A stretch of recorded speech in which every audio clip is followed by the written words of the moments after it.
everybody. I hope you can hear me. Welcome to the EDISS webinar. Today we are organizing the second webinar. There was one already last week. If you have already participated last week, welcome again. If this is your first time, welcome as well.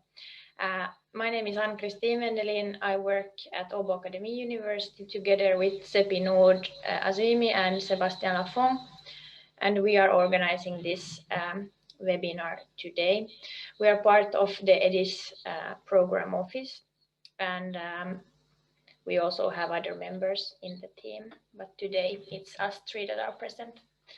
We will start this webinar with a short presentation about the EDISS program, after which we will answer your questions to our best ability. So please write your questions in the question and answer box. I can already see that a few questions have arrived. That's very good. And we will then, after the presentation, start answering them. Also note that this webinar is recorded, but since you are not allowed to use your cameras, it should be fine. But just be aware of this. That's all here to start. I will give the time to speak now to Sebastian or Seppi Nord, whoever wants to start with the presentation. Welcome again. Thank you. I guess I will start. So my name is Sebastian Lafont, and I work here at Åbo Academy University as a senior lecturer. So I will first present a set of slides to give you an overview of EDISS. EDISS is a new European Mundus Joint Master Degree program, which will have its first intake next year in August 2021. So you probably already all know that the application period is already open since the 1st of December. So the EDISS is offered by 4 different European universities.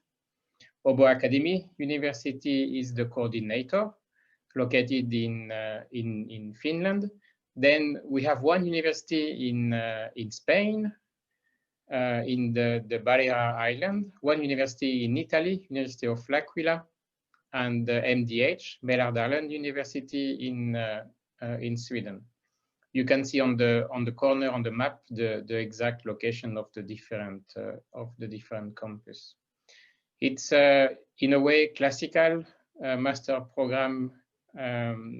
It's a 2 years 120 ECTS European Credit Transfer System, and for the students enrolled in EDISS, at the end of the program, all students will get two master degrees, one from Åbo Academy University, and the second one from one of the 3 other partner universities, depending on the selected and chosen specialization track during the second year. We will see that later. I mean, from a high level, EDISS is a program that aims to give to its students an holistic view on AI, machine learning, data science, and software engineering. So combining all those 3 fields together. If you look at the courses that we offer, you will probably notice that it combines both theoretical and practical knowledge as well as project works. And for the one that are going to apply for this program, one of the ideas is also to try to take you out from your comfort zone and definitely to put you in a new international environment. The program structure is the following. So all the students in EDISS will start their first year at Åbo Academy University in Finland, where we will provide a core module in data science. And then between the first and the second year, there is a compulsory internship. During the first and the second year, there is also a winter school So each student will need to participate in 2 different winter schools. And after this first year specialization track, the students will need to apply and be selected for one of 3 possible tracks. We call them specialization tracks. The first one in Sweden is called Industrial Machine Learning and Software Engineering. The second one in Spain is called Computer Vision and Intelligent System. And the last one, the third one in Italy, is called Model-Driven Machine Learning Software Engineering. All the students will need to write a master thesis and work on their master during the second year, of course. And the thesis will be mainly evaluated by the second year university, but the first year university Obo Academy will also take part to the evaluation of the thesis. The internship between the summer between the first and second academic year, it's an internship of minimum 2 months, which has to be done in one of the associate partners.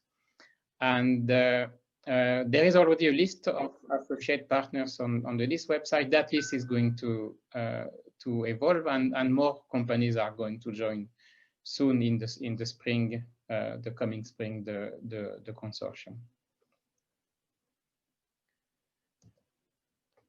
The general admission requirements are the following. You need to have a bachelor undergraduate degree of something which is equivalent to 180 ECTS in Europe, which is a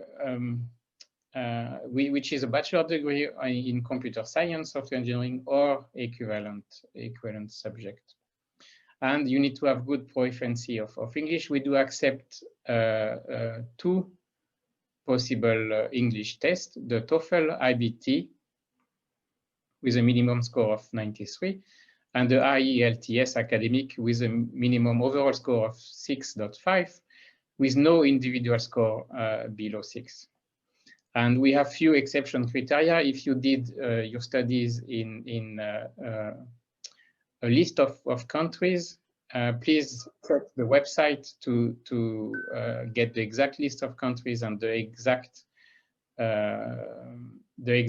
definition of what exceptions we could have for the English test.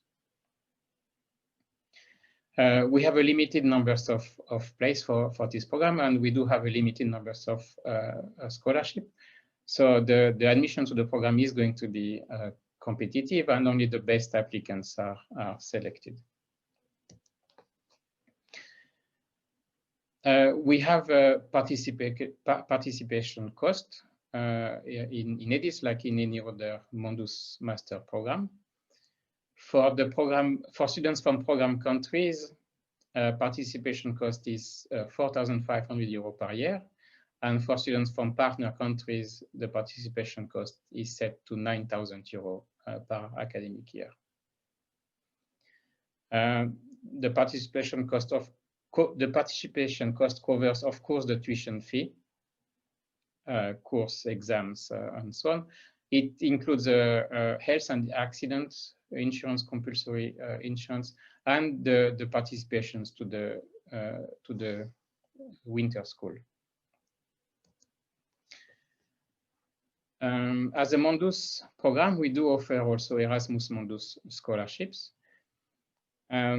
Basically, we do have, like any other Mondus program, 4 different types of grants. So one that covers the participation cost, which is defined based on your citizenship, if you are from one of the program country, or your previous country of residence, if you are not from a program country, if you are not a student from a program country. We have contributions to the travel cost, either 1,000 € per year, or 2,000 or 3,000 € depending of your country of residence and where is your home city. For the partner country students from partner countries, we have a one-time grant to cover installation cost, which is paid the first year, at the beginning of the first year. And then a very important grant is also the subsistence grant, which is 1,000 € per month, both for students from program countries, but also for students from partner countries. Please, there is some exceptions to that. Please go on the website. There is a nice figures that explain exactly what are the rules for this grant. We do have we expect numbers of scholarship for this first intakes as the following. We do expect to be able to provide 2 scholarships for students from program countries, 13 scholarships for students from partner countries, and in addition to that, 7 scholarships for students from specific partner countries. The list is the list of those countries is on the EDISS website. We, of course, also do admit self-funding students, so either students that don't apply for the scholarship or students that will not be able to get the scholarship but still want to start the program with us.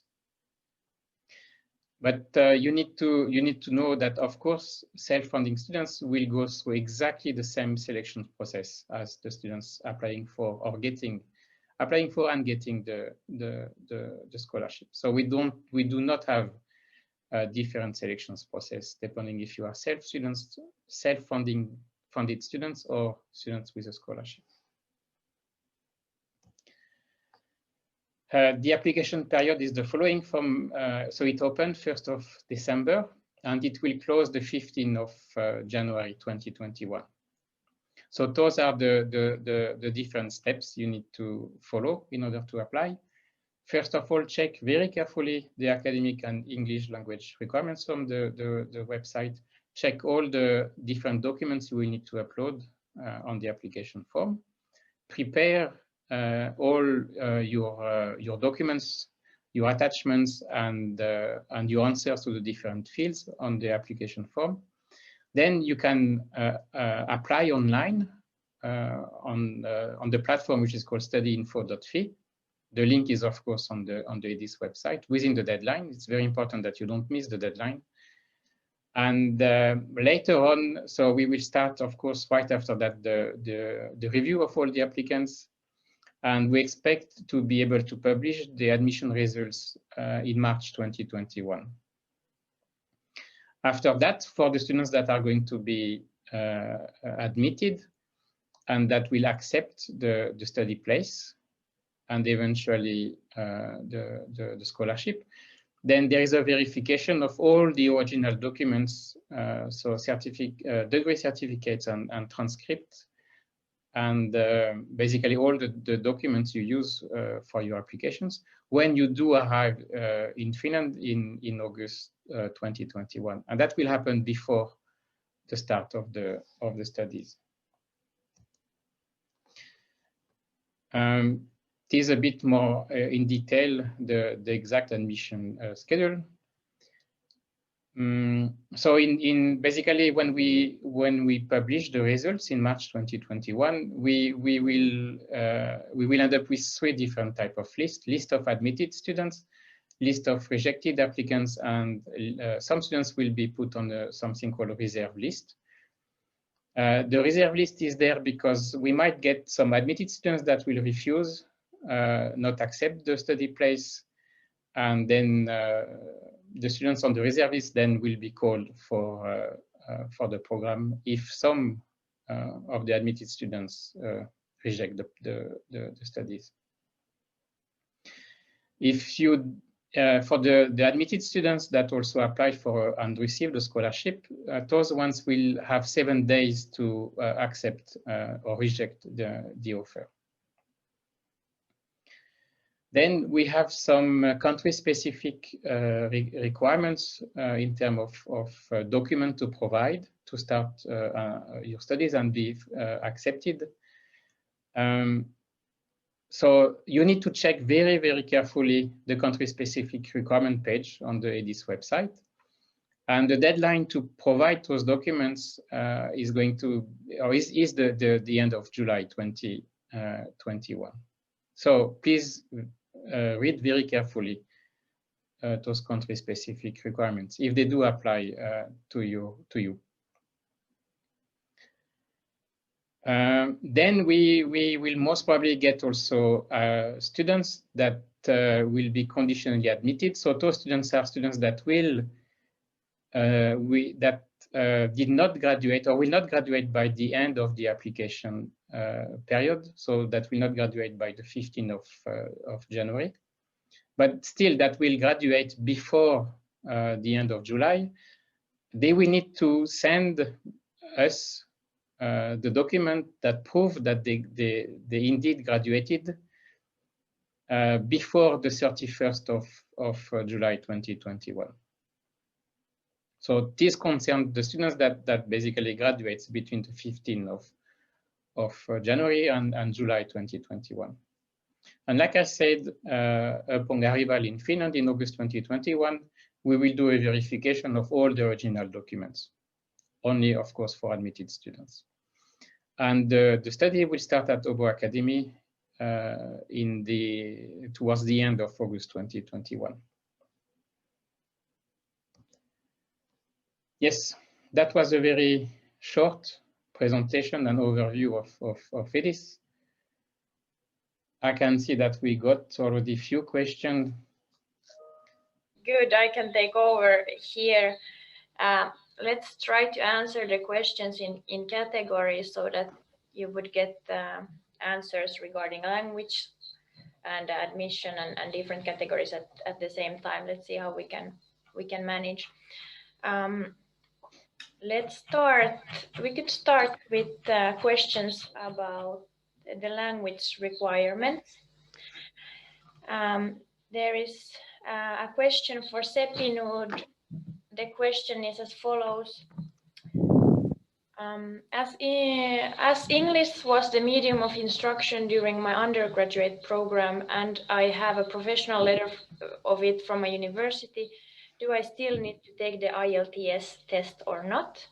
And if I can, is it possible to submit the test result later? Hi and welcome to this webinar. As for the language test, the requirements are pretty clearly listed on our website, so I advise you to check there. But briefly to answer your question, if you are from one of the countries, Australia, Canada, Ireland, New Zealand, the United Kingdom, United States, an EU country or a European EEA country or Switzerland, and you have done your studies in English, and it is mentioned in your degree that your studies are completed in English, you are exempted from language test. If you don't fulfill any of the conditions that I said, you need to take either the IELTS test or the TOEFL test that we listed in the website, and the results should come before the deadline. Anything that comes after the deadline is not accepted.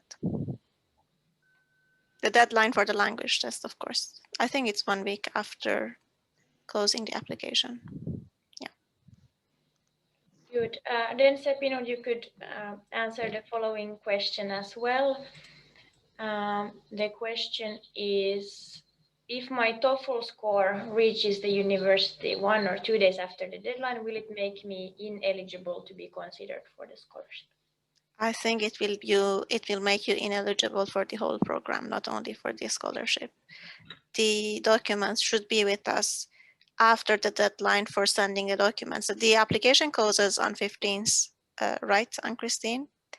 15th. Yes, and then you have 1 week basically to complete your attachments or sending the language test. Anything that comes after that would not be considered. And Ann-Christine, I think you should make the done thing because I can't find the questions. Okay, yes. Let's see. I think you have to find it. Actually, I can't Okay. make it done, but it's in the middle. Okay. Good. Then maybe Sebastian, you can answer question, is the TOEFL IBT home edition accepted or not? I don't see the question, but the answer is no. The answer is very clear. No, we do not accept the home edition.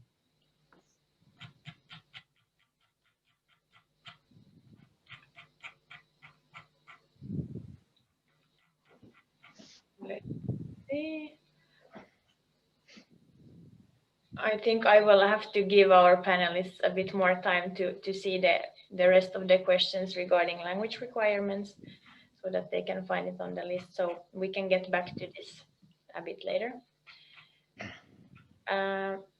But let's move on to academic requirements because they are also very important.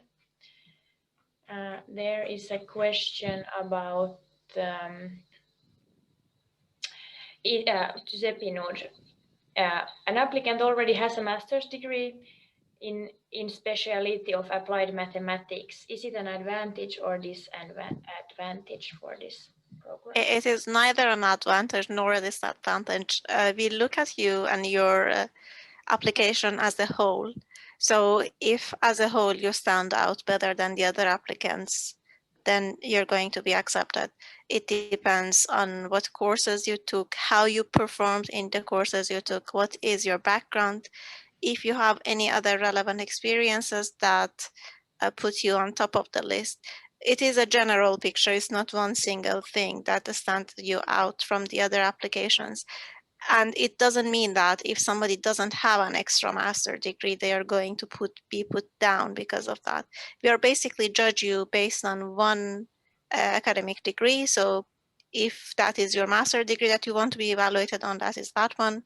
If this is a bachelor degree, we are evaluating you on the bachelor degree. Anything else will go under the relevant experiences, and you are going to be judged accordingly, basically.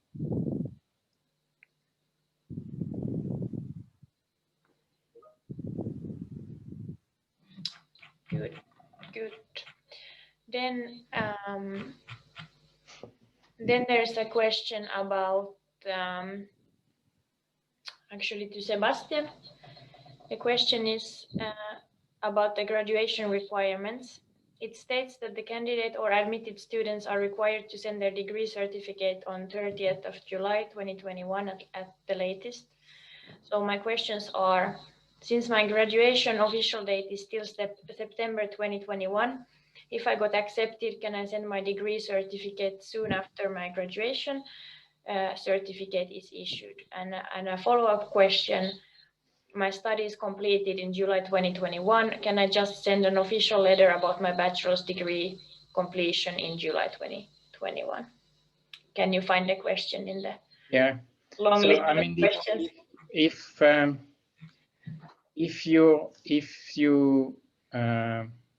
If you graduate only in September 2021, then you are not eligible to apply for TEAS round. At least you can apply for the next round, because for TEAS round, because we have the academic year starting in August, you do need to graduate before that, and the latest for that is that the latest that is basically the end of July, and we need to get the proof that you did graduate before the end of July 2021. So if you already know that you will graduate only in September 2021, then unfortunately you are not eligible for TEAS application round. Good. Then more questions about academic requirements. Epinud, I have two questions for you. Let's start with the first one. The question is, do you consider the general GPA or only and especially the marks of specific subjects? Both. We look at your GPA and we look at your individual degrees. Individual grades, sorry. Yeah. Then another question for you again. The question is as follows. I have completed my bachelor's degree and currently I am doing a I have completed my bachelor's degree and currently I am doing a master's. For COVID situation, the graduation date may exceed the date of July 30th. should I still add information about my master's degree, or do I need to write a statement by my own concerning the degree?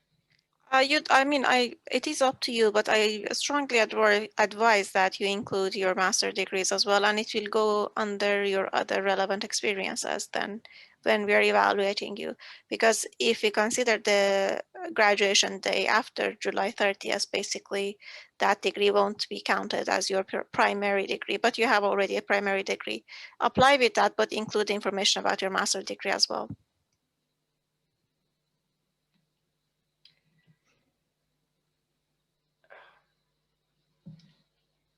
Then let's move on to enclosures, which is also important for admission. Sepinur, can you answer the following question? My original academic copies are in English, so I won't have any translated copies. What should I upload as authorized translated records? The original documents are enough to be uploaded. You don't need to legalize them in any sense. Then there's a question about to Sebastian. The question is, do I need to upload all pages of passport, including blank pages? No, you don't need to scan the blank page. If your passport contains your address, please also include that page. But basically, we need the page with your photo and all the informations about your name, place of birth, if it's mentioned in the passport. So mainly only the page which contains your name, your informations, and eventually your address, if your passport has your address on a different page.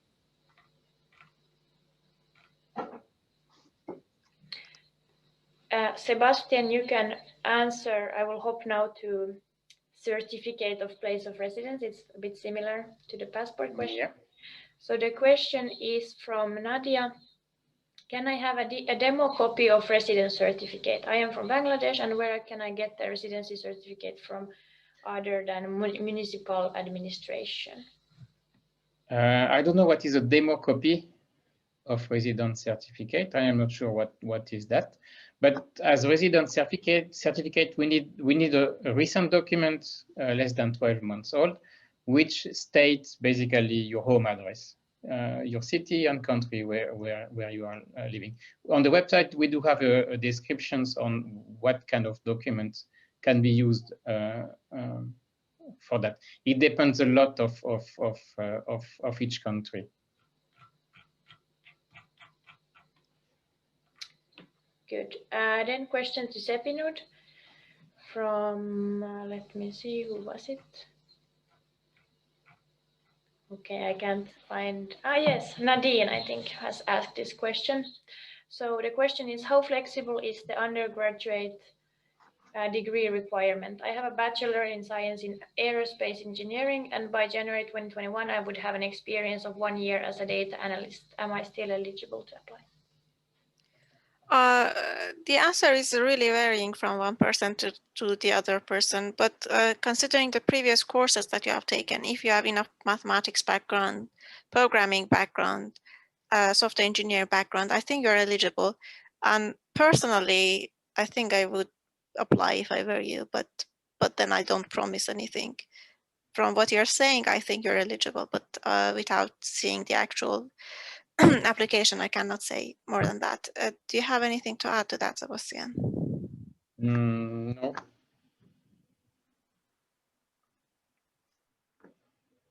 Okay, Sepinud, you could continue answering a similar kind of question. If someone is a fresh graduate with no work experience, does this person have a low chance of being accepted to? No, not really.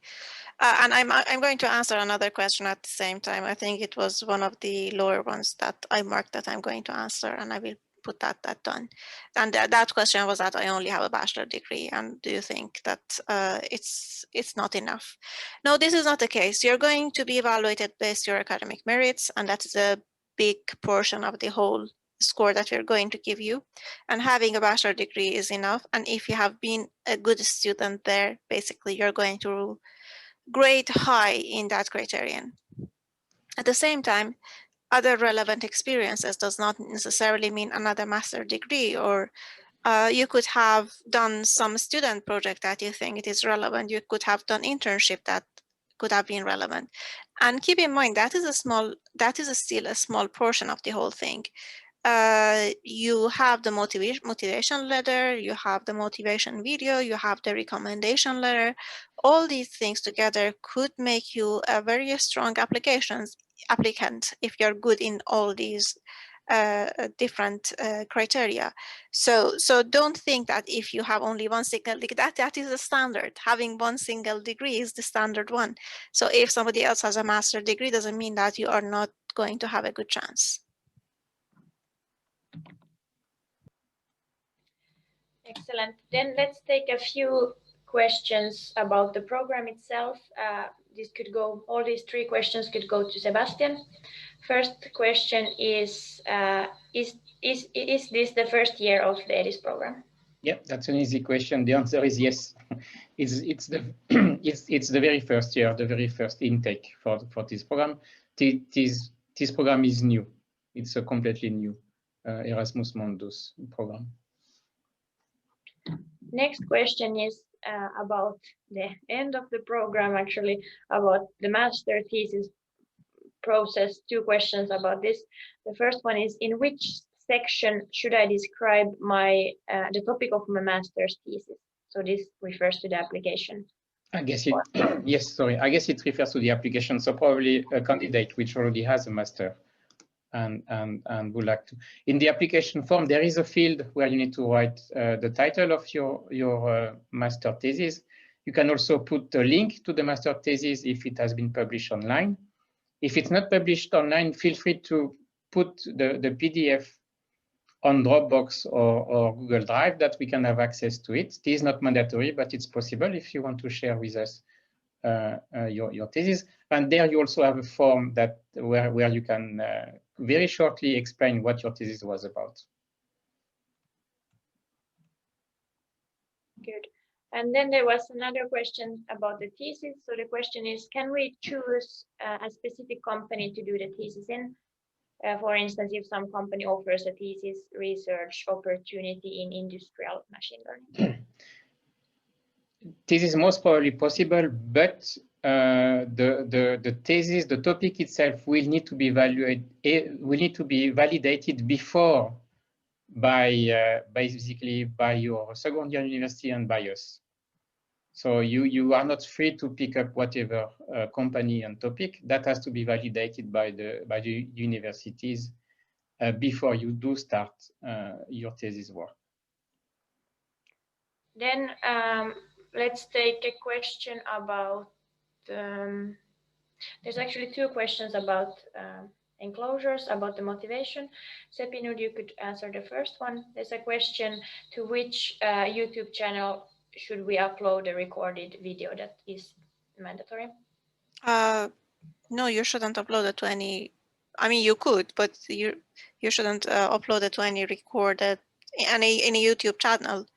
You are going to send us, and then I think, Ann-Christine, you should help. What is it that they're submitting? Now, the applicants need to upload the video file itself to the form. Yeah. So you can record yourself using a computer or a mobile phone, and you need to upload the video file itself to the application form. Yes, and in the application form and on the website, it's clearly stated which video formats are accepted. So please read the website for more information. Then there's a question from Cameron to Sebastian about the motivation part as well. So the question is, do we have to formally write a motivation letter or just record a 2-minute video? So we don't ask you to upload a motivation letter, for example, a PDF document. You need to upload indeed a motivation a video where you state your motivation. There is a questions to answer in the video. The question is on the application form. And there is few questions also where that will be used to assess your motivation. This is well explained and described on the application form. Let's move on to questions regarding the scholarships. So, Sebastian? Yeah. There's a question from Melich. How many people will get selected and what is the quota? For the scholarship. Yes, I assume that this question is about the scholarship. Yes. So like as I mentioned, we have about for 22 scholarships available for the first intake. This is not written in stone. So depending on the applicants we will get, depending on the overall level of the applicants, we will offer around 22. So for the first intake, it could be eventually 23, 24, or 2019. It depends really about the numbers and overall level of all the applicants we are going to select. So around 22 plus minus, I will say 2 scholarships. Another question, Sebastian, about scholarships or admission. Yeah. It's quite long. I'm a citizen of partner country, but since I have spent more than 12 months in one of the program countries, I am considered as a program country applicant. And my country, which I am citizen of, is in the list where there are additional specific scholarships. So if I am a program country student, but still, what does it say? So if I'm a program country student, but still, can I be accepted in terms of specific scholarships category? With yes. No. If you spend more than 12 months in one of the program countries, you will be considered as program country students, and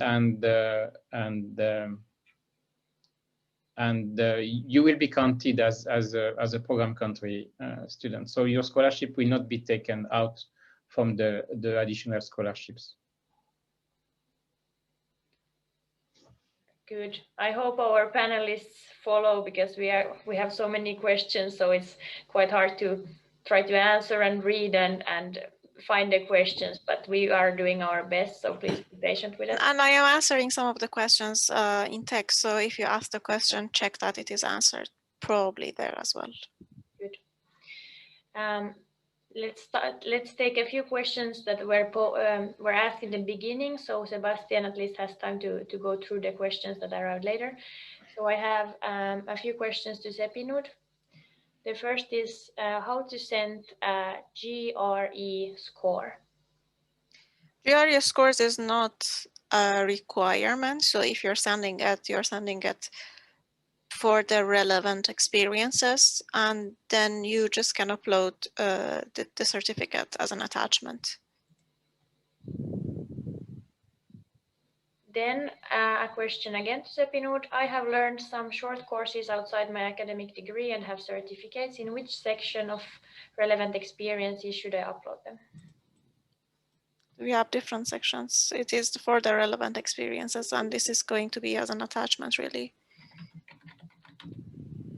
You can also include it in your CV.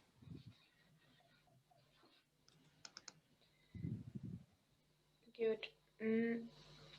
Then Sepinud, please answer also this question from the same person probably.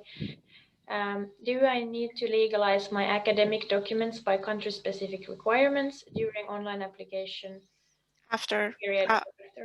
I mean, after selection, depends how long it takes. Basically, what we are checking is if you're selected when you come here, you need the documents you're bringing with you need to adhere with the country-specific requirements.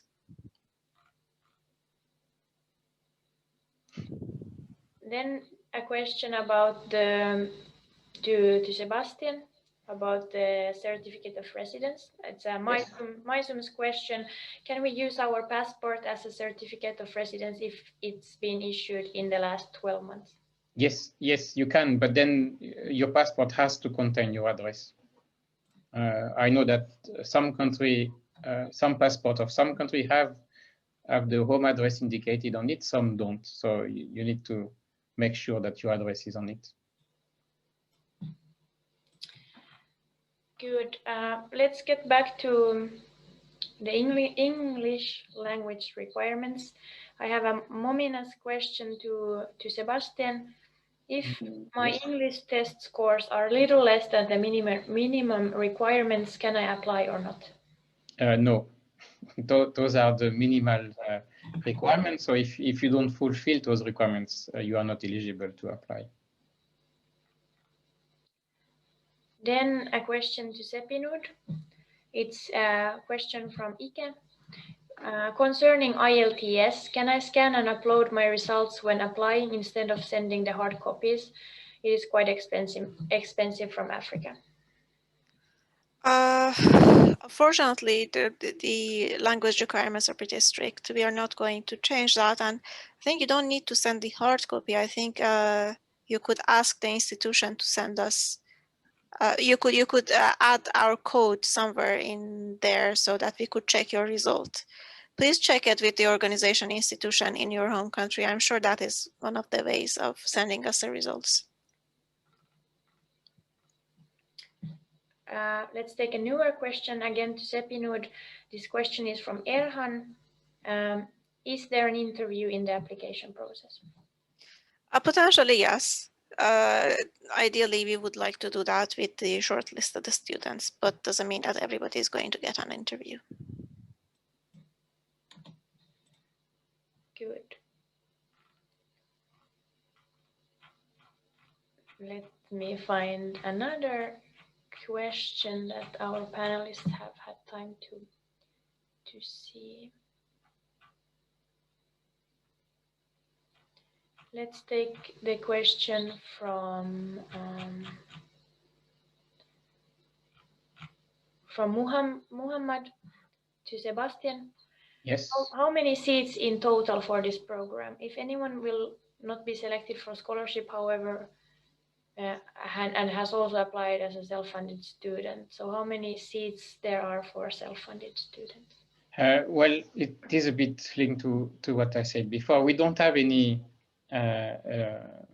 strict quota, so it will really depends of the numbers and level of the applicants we will get during this very first application period. Like what I said, we have around 22 scholarships, and in addition to that, we will also be able to take several self-funded students.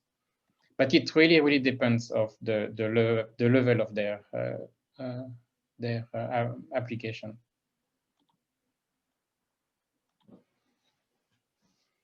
Question to Sepinud. What will be the minimum CGPA for EDISS? There is no minimum threshold for your GPA, your average at this moment, but you should also remember that you are you're competing against the other students. So meaning that if they have done better than you, then you're going to be chosen. Now I'm sorry that I'm hopping with the categories. It's quite hard to keep up because you have a lot of good questions. So thank you again for all the questions, and please be patient. We will try to answer as many as possible. I will ask two questions, and Sebastian could answer two questions. The first one from Asis, where to upload academic transcripts? Well, on the website, on the application form, there is a place where you will need to upload your academic transcript. If they are not in English, you will need to upload the original transcript in the language of instructions, and you will also need to upload an authorized official translation of it. So it's there on the application form, very clearly stated. Good. Then we have a question from Nishtha to Sebastian. I am currently pursuing my undergrad in statistics. Am I eligible for the program? Yeah, well, it's difficult to give a clear answer to the question. So I suppose statistics probably has a lot of applied mathematics. So if you do have, in addition to that, several, if you pass several courses in computer science, software engineering, you are probably eligible for the program. If you do not have any experience and passed any courses related to computer science, software engineering, you are probably not eligible for the program. So it really depends a lot of the types and numbers of courses you have included in your degree.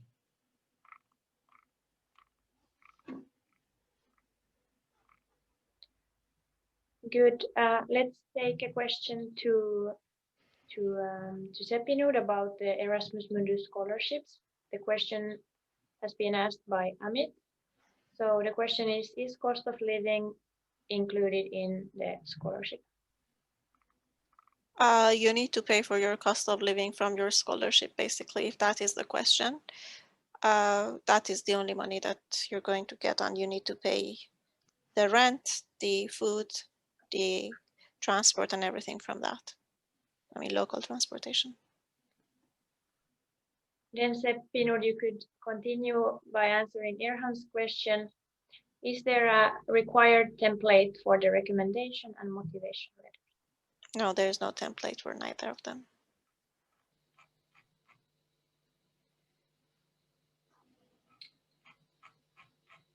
Good. At this point, I would like to mention that please read the website. There's an FAQ section where actually the answer to a lot of your questions is already.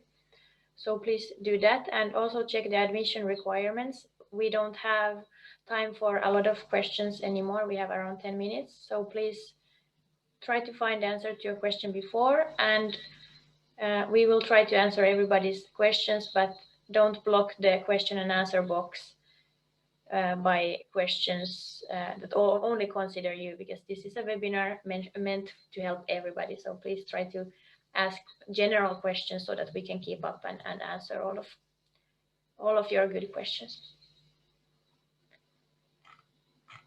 Let me see which one we could take.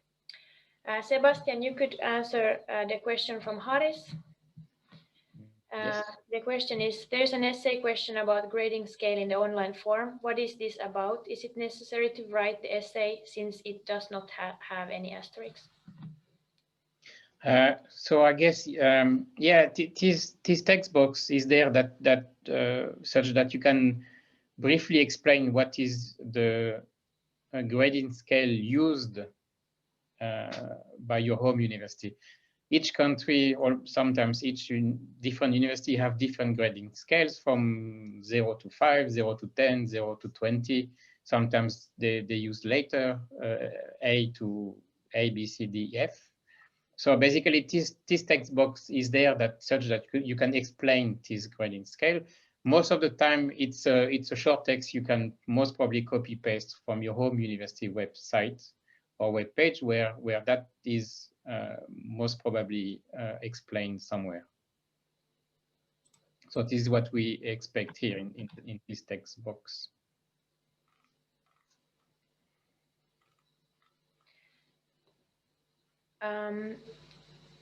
Let's go back to the English requirements. Question from Ike to Seppinud. Does this program accept electronic copies of test report form from IELTS? Or are you already answering it by typing? I think I have already answered it in the previous question. We want it to be official. So the process of sending the IELTS test is quite clear, and I think you can check it from the website. Sebastian, a question Yes. to you. If I upload a bachelor and master diploma, the master diploma will be Will the master diploma be evaluated under criterion 1 or under criterion 2?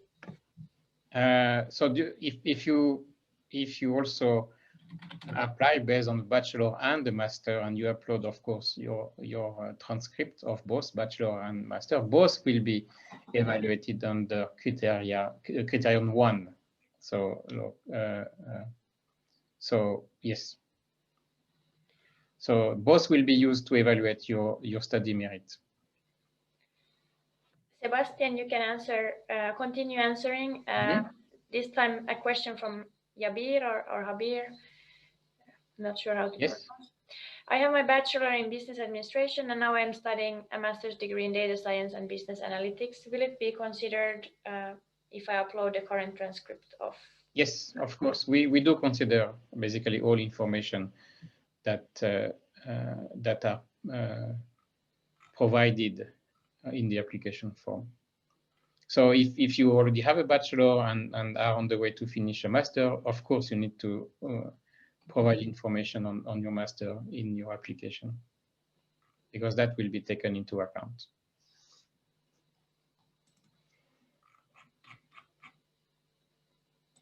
Good. Now I will give our panelists a few minutes time to read so that we would answer as many different people's questions. So in the meantime, I will already tell you that we are most likely going to organize another webinar in January, closer to the end of the application period. And we will inform about this later in the Facebook page and in the website when and if we have decided for a date. But please remember that you can already now fill in your application and send it through the study info portal. You have time to do changes until the 15th of January, and that is the deadline for submitting your application. After this deadline, the 15th of January at 3 p.m. Finnish time, you still have 1 week to upload missing enclosures, but then you cannot change any written text. So I would recommend you to start filling in your applications and sending them, because you still have time to do changes, and maybe then you will get more questions to answer us in case we have time to have a third webinar. Good. Let's see what questions have been picked by our panelists. At least there's a long question from I think Haris to Sebastian. Do you want to answer the questions one by one? Where is it? Sorry. Oh yes. No, I have it. Is there any about the grading? Yeah, this is actually the one I just answered about the grading scale. What has to be defined there? I am from a non-computer science educational background, having completed my degree outside of Finland. Which major and minor subject I have make a mention in the form. I am not 100% sure about the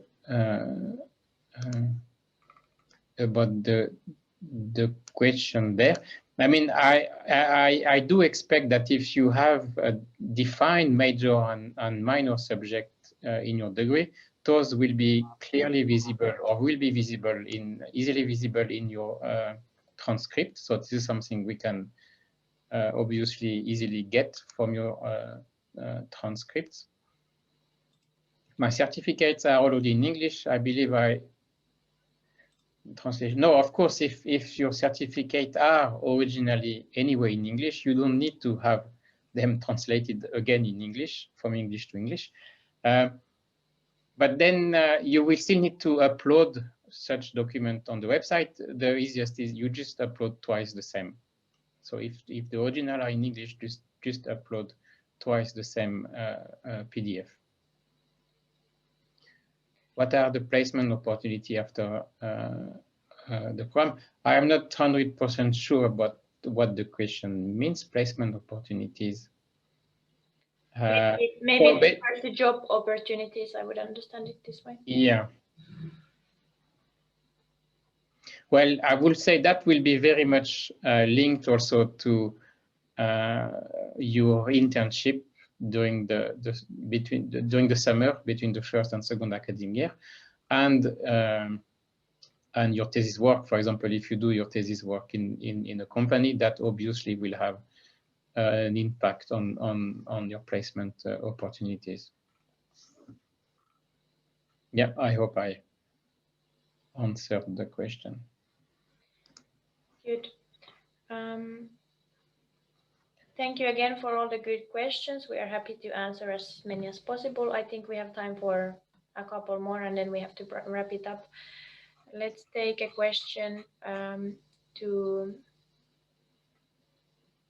Sebastian. What specific relevant jobs does this program demand? First of all, we don't demand any specific relevant job. If you do have, then it's always good for you to share that with us in the application form. And also it's up to you to actually define what you found relevant and you want to share with us. So it's really up to the applicants to realize and to define what is relevant in regard to EDISS in terms of eventually previous job experience. Good. Then Sepinud, you could answer a question about the English language requirements again. So the question is, I have graduated from a US university and completed my studies in English, but the language is not stated in the transcript. Is it possible to get a letter from the university or attach a link to the university's website? Yeah, I think if you're graduated from a US university, your degree and your transcript should be fine. You don't need anything extra. Good.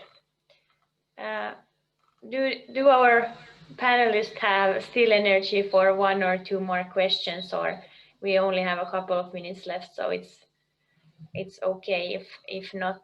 It has been a long marathon of questions, and unfortunately we can't keep up with all of them.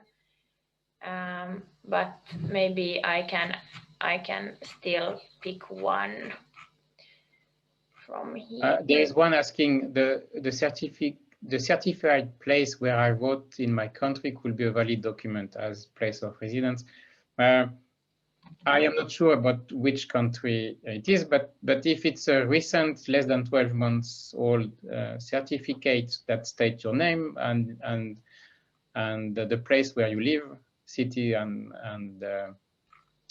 country, then obviously yes, it's a valid document for your certificate of residence. I think you probably could explain about the video the video that we're going to upload on Christine as well, because there has been a couple of questions about that. And then we can probably wrap it up. Which question? It is about what do we do with the recordings of this seminar? I can answer that.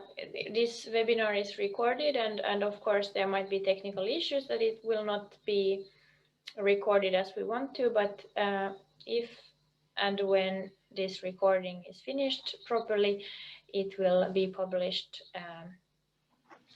But we will inform about everything on the website and on Facebook, and of course we cannot see in the future and see if the recording will work or not, but most likely you will get the answers. And also, like I said, there will be a third webinar most likely in January, depending on our busy schedules. But please read the website very carefully, because most of the questions that you have asked now are really good questions, but the answer would already be visible on the website.